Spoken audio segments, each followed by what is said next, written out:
Everyone, நனதி Ramesh பேசுகிறேன். இந்த பதிவில் பயம் அப்படின்ற ஒரு விஷயத்தை பற்றி தான் பேச போகிறேன். ஸ்பிரிச்சுவலாக பேச போகிறேன். ஸோ உங்களுக்கு வந்து உயிர் சம்மந்தப்பட்ட பயம் எனக்கு இருக்குது, எப்பயுமே எனக்கு இருக்குது. ஒரு வண்டி எடுக்கும் பொழுது எனக்கு இருக்குது, வீட்டிலேருந்து கிளம்பும் பொழுது இருக்குது. ஏதோ ஒரு விஷயத்தில் வந்து நான் பயந்துக்கிட்டே இருக்கேன் இந்த உயிர் ரீதியில் அப்படின்னீங்கன்னா கண்டிப்பாக இந்த பதிவை நீங்கள் பாருங்கள். ஸோ ஒரு குட்டி ஸ்டோரி நான் முன்னாடி சொல்லிடுறேன். ஸோ நாங்கள் பார்த்தீங்கன்னா சென்னை வாசிகள் தான். நாங்கள் இங்கே செட்டில் ஆனவங்கலாம் கிடையாது. என்னுடைய தாத்தா பாட்டி, அவங்களோட தாத்தா பாட்டி எல்லாருமே சென்னை தான். எங்களுக்கு பூர்வீகமே சென்னை தான். ஸோ எங்களோட ஊர் அப்படின்றது பார்த்தீங்கன்னா எப்படி இருக்கும்னா, ஊர் அது பக்கத்தில் வந்து கோவில், அது பக்கத்தில் இன்னொரு ஒரு கோவில், அதுக்கப்புறமா தான் இடுகாடு அப்படின்னு இருக்கும். ஊர் தாண்டி இதெல்லாமே இருக்கும். ஒரு குளம் இருக்கும். ஸோ எங்களது பார்க்கும் பொழுது ஒரு சிட்கோ இண்டஸ்ட்ரியல் எஸ்டேட். எங்களுடைய காவல் தெய்வமாக பிடாரி பொன்னியம்மன் இருப்பாங்க. அவங்கள தாண்டி போகும் பொழுது சிவன் இருப்பார். சிவனை தாண்டி போனால் தான் அந்த ஃபைனல் ரிச்சுவல் பண்ணுற அந்த செரிமனி பண்ணுற பிளேஸ் இருக்கும்.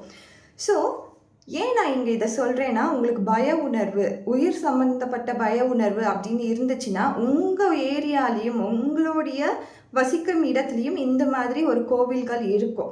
ஸோ இந்த கோவில்களில் போய் இருக்கக்கூடிய சிவனையோ ஆர் அதுக்கு முன்னாடி இருக்க காளியம்மா இருப்பாங்க, ஆர் ஒரு பெண் தெய்வ கோவில் கண்டிப்பாக இருக்கும். எல்லா ஊர்லேயுமே இந்த மாதிரி கோவில்கள் இருக்கும்.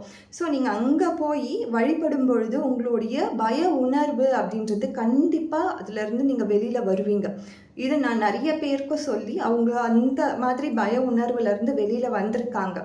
இதை நீங்கள் டெஸ்ட் பண்ணலாம், இதை ட்ரையல் பண்ணலாம், நீங்கள் அக்செப்ட் பண்ணுவீங்க.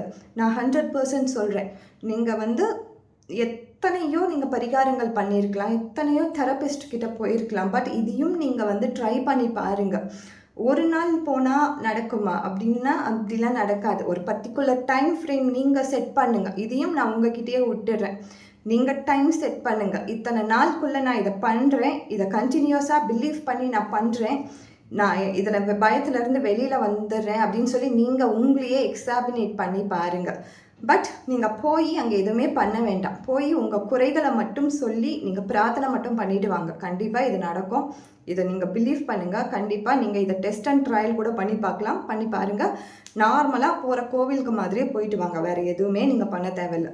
கண்டிப்பாக அந்த எனர்ஜின்றதை நீங்கள் ரிசீவ் பண்ணுவீங்க. உங்கள் பயம் அப்படின்ற எந்த பயமாக இருந்தாலும் அதுலேருந்து வெளியில் வர்றதுக்கான வாய்ப்புகள் ரொம்ப அதிகமான இருக்கக்கூடிய ஒரு விஷயம் தான் இது. இதை டெஸ்ட் அண்ட் ட்ரையல் நீங்களே பண்ணி பார்த்துக்கோங்க. Thank you so much.